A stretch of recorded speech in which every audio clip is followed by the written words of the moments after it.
Okay, welcome to Drive Time. Rob and Jenna with you. And while we're standing here rocking the red, white, and blue before we get to today's topic. We did not plan this, by the way. Yeah, of course we did. Come on, give us a little credit here. We did individually, but we didn't know that we would be coordinated so well. I had no idea that you'd be doing the stripes. We can read each other's thoughts at this point. We've been together now 3 months. I mean, this relationship is advancing. Anyway. Very, very rapidly at that. We've got the red, white, and blue. We want to thank all of you who have served our country and have made it possible for us to sit around and talk about sports every day. Without you, we couldn't do that. Absolutely. And we've got a number of our listeners are veterans, and I just want to extend our heartfelt thanks. Not just us, but really everybody at Sports Talk 1040, the team. Thank you so much for your service to our country, and thank you to your families as well for the incredible sacrifices that you guys have made. And now for today's Drive Time topic. It's time to push the panic button if you're a fan of the Tampa Bay Lightning. Another loss last night. Buffalo Sabres come to town.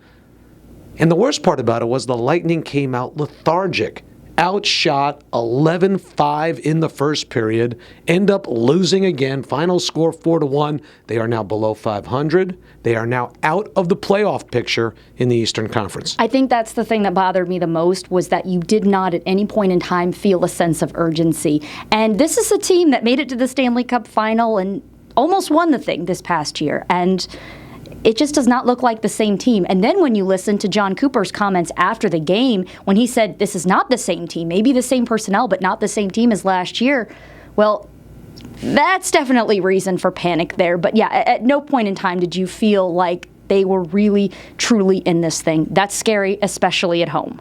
They've only played 6 home games to this point. They've had 11 on the road, but they're only 2-4 at Amalie Arena. And that should be one of the best home ice advantages in the entire National Hockey League.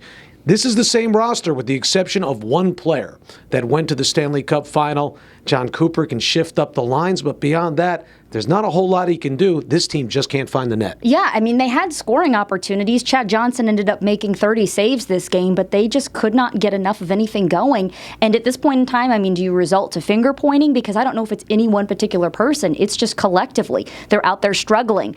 I mean, Andrei Vasilevsky, it's good to at least have him out there because we saw with Ben Bishop at the end of the season there, he was injured. Good to see Vasi out there. Of course, you want to keep him out there, keep him fresh, and so that at any point in time, say they do make the playoffs this year, which is what they're hoping for. Everybody predicted that they'd go all the way this year, but you want to be able to rely on him. It was good that he was out there getting that experience, but unfortunately giving up 4 goals is really nothing optimistic there. A fine performance by Chad Johnson, though, if I must say. You know, there was an opportunity there to score. There was that opportunity with the rebound from Tyler Johnson, but just couldn't get it in. In the last 9 games, they've only won 2. In the 7 losses, they've only scored 4 goals. Goaltending's not the problem. This team, which led the league in scoring last year, has to find a way to find the back of the net. And they got to do it soon because Veterans Day is late, believe it or not. In the National Hockey League season, when you find yourself outside the playoff picture as you start approaching Thanksgiving, even though there's a lot of games left, it's really hard to work your way back in. So, yeah, Bolts fans, if you want to push the panic button,